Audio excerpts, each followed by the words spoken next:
अल्हम्दुलिल्लाहि रब्बिल आलमीन वल आक़िबतु लिल मुत्तक़ीन वस्सलातु वस्सलामु अला नबिय्यिल अमीन व अला आलिहि व सहबिहि अजमाइन। সুপ্রিয় শিক্ষার্থীবৃন্দ, মাথিয়া ইউ ফাজিল মাদ্রাসা কর্তৃক আয়োজিত অনলাইন ক্লাসে তোমাদেরকে জানাই স্বাগত।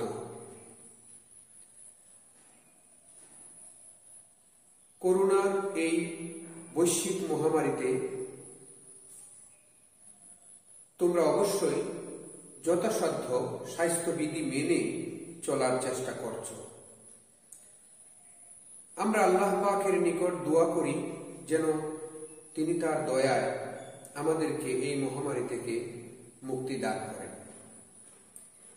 বন্ধুরা, তোমরা এই করোনাকালীন কঠিন মুহূর্তে লেখাপড়ার কাজ যথাসাধ্য চালিয়ে যাবে এই প্রত্যাশায় ব্যক্ত করছি। পাশাপাশি স্বাস্থ্যবিধি মেনে চলার চেষ্টা করবে, কারণ শীতের আগমন আমরা আঁচ করতে পারছি। চিকিৎসা বিজ্ঞান মনে করছে যে এই শীতের আগমনে করোনার প্রকোপ বেড়ে যেতে পারে। এজন্য অধিক সতর্কতার সাথে তোমরা চলাফেরা করবে এবং ঘরে বসে অনলাইন ক্লাসের মাধ্যমে ক্লাস থেকে দেয়া শিক্ষকের কাজগুলি তোমরা বাড়িতে বসে সম্পন্ন করে রাখবে।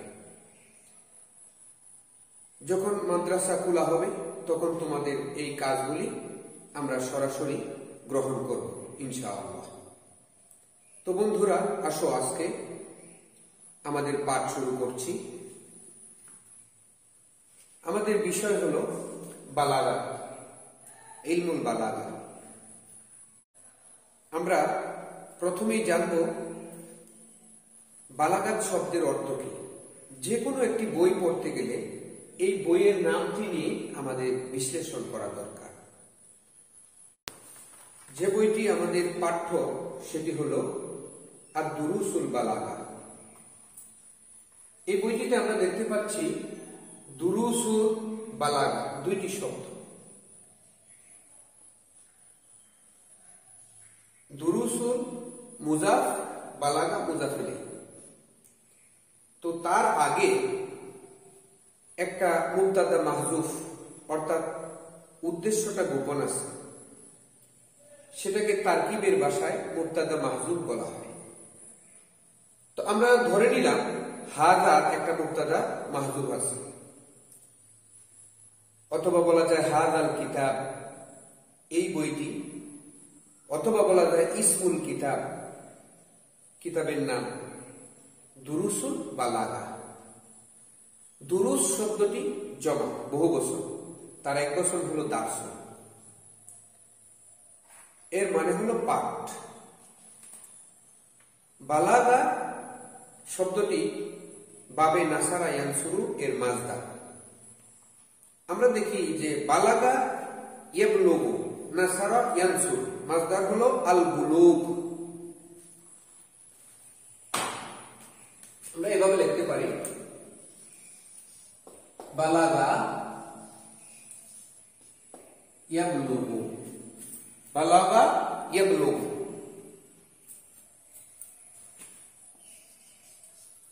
নাসারা ইয়ানসুরু, আর নাসরু মাজদার থেকে নাসারা ইয়ানসুরু, বাবে নাসারা। বালাগা ইয়াবলুগু, এটার মাজদার দুইটা হতে পারে। একটা হলো আল বুলুগ, একটা হলো আল বুলুগ, আরেকটা মাজদার হতে পারে আল বালাগা। বালাগাত শব্দের শাব্দিক অনেকগুলি অর্থ রয়েছে। তার মধ্যে একটা অর্থ হলো পৌঁছানো। তো আমরা এই বিষয়টি শাব্দিক ও পারিভাষিক অর্থ জানব। তবে তোমাদের আমি উপদেশ দেব যে তোমরা খাতা কলম নিয়ে এখনই বসে যাও, কারণ আমি যা বোর্ডে লিখবো সাথে সাথে তোমরা তা খাতায় উঠিয়ে নিবে। তো এখন আমরা জানবো যে আমাদের শাব্দিক ও পারিভাষিক অর্থ জানার আগে আমাদের আরেকটা বিষয় জানতে হবে যে এই বালাগা এটা কিন্তু আমরা এই প্রথম পেয়েছি আলিম প্রথম বর্ষে এসে। তো তার আগে আমরা কখনো ইবতেদায়ী লেভেল পার হয়ে আসলাম, দাখিল লেভেল পার হয়ে আসলাম, এখন আমরা কলেজ লেভেলে অর্থাৎ আলিম লেভেলে। তো সেইখানে এসে আমরা বালাগাত পেলাম। তো তোমাদের কাছে সাবজেক্টটি একদম নতুন, এই জন্য সাবজেক্টটি নিয়ে প্রথমে আমি একটু আলোচনা করে নিচ্ছি যে এই সাবজেক্টের উৎস কি, কোথায় থেকে আসে। আমরা কথাটা এভাবে বলতে পারি যে মানুষ কোথায় থেকে আসে, মানুষ কার সন্তান। আমরা বলি বনি আদম, মানুষ হলো আদম আলাইহিস সালামের সন্তান। মানুষ যেরকম আদম আলাইহিস সালামের সন্তান, আমরা তার উৎস খুঁজে পেলাম আদম, ঠিক তদ্রুপ বালাগাত কার সন্তান, তার উৎস কি। এই জন্যে আমরা দেখতে পাই যে আল কাওয়াইদুল আরবিয়া, কাওয়াইদুল আরবিয়া মানে আরবি ব্যাকরণ। বাংলায় ব্যাকরণ আছে, ইংরেজিতে ব্যাকরণ আছে, গ্রামার, আবার আরবিতে ব্যাকরণ আছে, এটাকে বলে কাওয়াইদুল আরবিয়া। এখন আমরা এই কাওয়াইদুল আরবিয়া এটা জানবো, এটা কাকে বলে। যদি আমরা বাংলা ব্যাকরণের কথা ধরি তাহলে ভাষা শুদ্ধ রূপে, বাংলা ভাষা শুদ্ধ রূপে লিখতে পড়তে বলতে পারার যে নিয়ম কানুন, যে পদ্ধতি, তার নাম বাংলা ব্যাকরণ। ঠিক তদ্রুপ ইংরেজিতে এইভাবেই বলা যায়, আরবিতেও একই। আরবি ভাষা শুদ্ধ রূপে লিখতে পড়তে বলতে পারা যায় যে বিদ্যা শিক্ষা করলে তাকে আরবি ব্যাকরণ বা কাওয়াইদুল আরবিয়া বলে। কাওয়াইদুল আরবিয়া এটার আবার প্রকার আছে। আমরা এখানে 6টি প্রকার উল্লেখ করলাম। এর মধ্যে সর্বপ্রথম প্রকার হলো ইলমুল ইমলা, এটা বর্ণ প্রকরণ। আমরা যেটা সাধারণত মক্তবে, আমরা কিন্তু মক্তবে পড়েছি আলিফ জবর আ, বা জবর বা, তা জবর তা, এভাবে আলিফ 2 জবর আ, বা 2 জবর বা, তা 2 জবর তা, এরকম আমরা যে সুর করে পড়তাম আনাকুম বানাকুম। এই যে প্রত্যেকটা হরফকে আলাদা আলাদা ভাবে উচ্চারণ, আলিফ বা তা সা, এই যে উচ্চারণগুলি করি এটাকে ইলমুল ইমলা বলা হয়, যেটা কাওয়াইদুল আরবিয়ার একটা প্রকার। এটা আমরা মক্তবে পড়েছি। এরপর আসলো ইলমুস সরফ। এটা কিন্তু আমরা মাদ্রাসার 4র্থ, 5ম, 6ষ্ঠ, 7ম পর্যন্ত আমরা লেখাপড়া করেছি এই ইলমুস সরফের উপরে। সেটা হলো রূপান্তর বিজ্ঞান, শব্দ প্রকরণ। এই শব্দ প্রকরণের মাধ্যমে আমরা পড়েছি যেমন একটা শব্দকে কি করে বিভিন্ন রূপান্তর করা যায়, বিভিন্ন রূপে ভাগ করা যায়। যেমন আমরা পড়েছি এক আল ফিআইলু মাসদার থেকে ফাআলা ফাআলা ফাআলু ফাআলাত ফাআলাতা ফাআলনা, এভাবে পড়ছি। এরপরে মুজারিতে যদি আমরা রূপান্তর করি তাহলে ইয়াফআলু ইয়াফআলানি ইয়াফআলুনা, আমরাতে ইফআল ইফআলা ইফআলু, এইভাবে আমরা কিন্তু রূপান্তর বিদ্যা শিখেছি ইলমুস সরফের মাধ্যমে। এরপর যখন আমরা ক্লাস 7, 8, 9, 10 দাখিল আলিম, এই পর্যায়ে আমরা ইলমুন নাহউর সাথে পরিচয় অর্জন করেছি। ইলমুন নাহউ হলো বাক্য প্রকরণ। তাহলে আমরা প্রথমে বর্ণ করেছি, এরপর শব্দ, এরপর বাক্য। কয়েকটা শব্দকে একত্র করে মিলিয়ে যে পূর্ণাঙ্গ একটি অর্থবোধক বাক্য তৈরি করা যায়, এটা হলো ইলমুন নাহউ। এরপর হলো ইলমুল উরুজ, এটা হলো ছন্দ, কবিতা, কবিতা ছন্দ বিদ্যা এর মাধ্যমে অর্জন করা যায়। ইলমুল বালাগা, এটা আমাদের আলোচ্য বিষয়, অলংকার শাস্ত্র। এরপরে ইলমুল মান্তিক, কথা শাস্ত্র। তো আমাদের আজকের বিষয় হলো ইলমুল বালাগা, এটা নিয়ে আমরা আজকে আলোচনা করব। তো তো বন্ধুরা, তোমরা অবশ্যই এই সোর্সটা খুঁজে পেয়েছো যে বালাগাতটা আসলো কোত্থেকে। আমরা বুঝতে পারলাম যে বালাগাত এসেছে কাওয়াইদুল আরবিয়ার মধ্য থেকে। কাওয়াইদুল আরবিয়ার একটি প্রকার হলো ইলমুল বালাগা। বালাগাত শব্দের শাব্দিক অর্থ লাগুই মানা হলো আল উসুল, পৌঁছা, ও তাবলীগ, পৌঁছিয়ে দেয়া,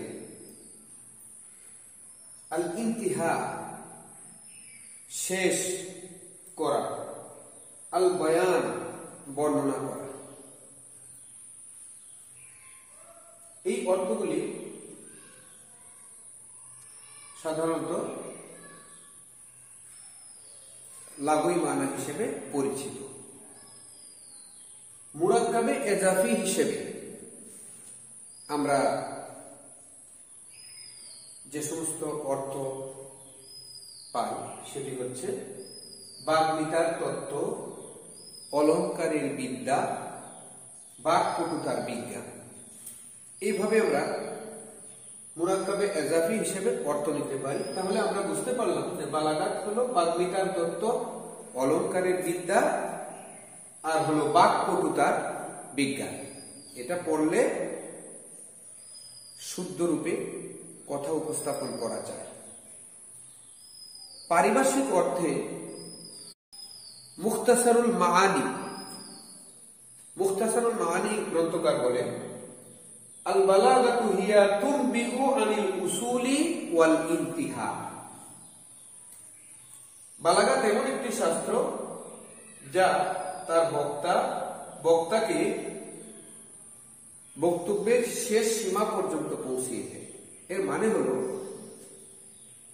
এমন বক্তব্য প্রদান করবে যে বক্তব্য অস্পষ্ট নয়, স্পষ্ট হবে, অপ্রকাশিত নয়, প্রকাশিত হবে, এবং তা অসমাপ্ত নয়, সমাপ্ত হবে। অর্থাৎ বক্তব্যের প্রথম থেকে শেষ পর্যন্ত পুরোটা যথার্থ হবে, অ্যাপ্রোপ্রিয়েট হবে, প্রপারলি হবে। এটার নামই বালাগাত। এই বিদ্যা অর্জন করলে আমাদের ভাষা সুন্দর হবে এবং শুদ্ধ হবে, পাশাপাশি যে বিষয় বোঝাতে চাচ্ছি সেইটা স্পষ্ট করে বোঝানো সম্ভব। ইলমুল বালাগা। এখন আমরা ইলমুল মুজাফ, বালাগা মুজাফে আমরা এখন তারিফে এজাফি এই দুইটা শব্দের পরিচিতি ব্যাখ্যা করব। বন্ধুগণ, তোমরা নিশ্চয়ই জানো ইলমুন আল ইলমু এই শব্দটি আলিমা ইয়ালাম, সামিয়া ইয়াসমা, অর্থাৎ বাবে সামিয়া এর মাজদার আল ইলম। এই শব্দটি লাগুই মানা, অনেকগুলি লাগুই মানা হয়। এর মধ্যে আমি কয়েকটা এখানে লিখেছিলাম, তোমরা তোমাদের নিজেদের খাতায় লিখে নিতে পারো। প্রথমত আমরা দেখি যে আল ইদরাক। ইদরাক মানে জানা, আল আরাফা মানে চেনা, পরিচয়, আল ফাহমু বুঝা, আল ইয়াকিনু বিশ্বাস, আর নূরু আলোকিত, আলো। এই যে শব্দগুলি আমি এখানে উপস্থাপন করলাম, এই শব্দগুলি ছাড়াও আরো অন্যান্য অনেক শব্দ রয়েছে যা ইলিম দ্বারা বোঝানো হয়। অর্থাৎ ইলিম শব্দের অর্থ হলো জানা, বোঝা, হৃদয়ঙ্গম করা, অনুধাবন করা, বিভিন্ন অর্থ আমরা বুঝতে পারি। এটা হলো শাব্দিক অর্থ, অর্থাৎ লাগুই মান, আভিধানিক অর্থ। আমরা যদি ইস্তেলাহি মানা ব্যাখ্যা করি তাহলে আমরা দেখতে পাই যে আল ইলমু হুয়া ইদরাকুশ শাই বিহাকিকাতিহি। আল ইলমু হুয়া ইদরাকুশ শাই বিহাকিকাতিহি।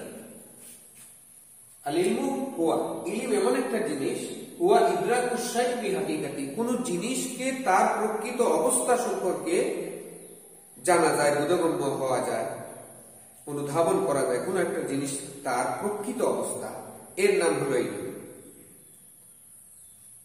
তো আমরা বুঝতে পারলাম যে ইলমুল বালাগা, ইলিম একটা শব্দ, এটা মুজাফ হিসেবে আছে, তার ব্যাখ্যা আমরা এখানে করলাম।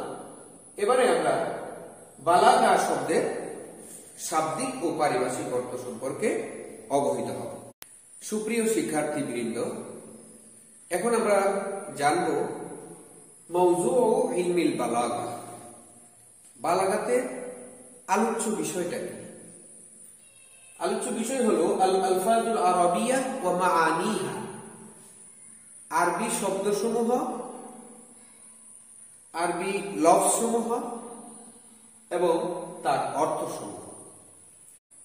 এই বালাগাত আলোচনা করে কেবলমাত্র আলফাজ, লফজ, শব্দ, আরবি শব্দ এবং তার অর্থ নিয়ে। উদ্দেশ্যটা কি? বালাগাতের উদ্দেশ্য হলো গরজু ইলমিল বালাগা, ইলমুল বালাগাতের গরজ বা উদ্দেশ্য হলো কাউনুল মুতাকাল্লিমে ফাসিহান, কাউনুল মুতাকাল্লিমে ফাসিহান ওয়া বালিগান ফি কালামি। মুতাকাল্লিম মানে হলো বক্তা, বক্তার বক্তব্যটা যেন হয় ফাসিহ, বিশুদ্ধ, বিশুদ্ধ হবে, ত্রুটি মুক্ত হবে। পাশাপাশি ও বালিগান ফি কালামি,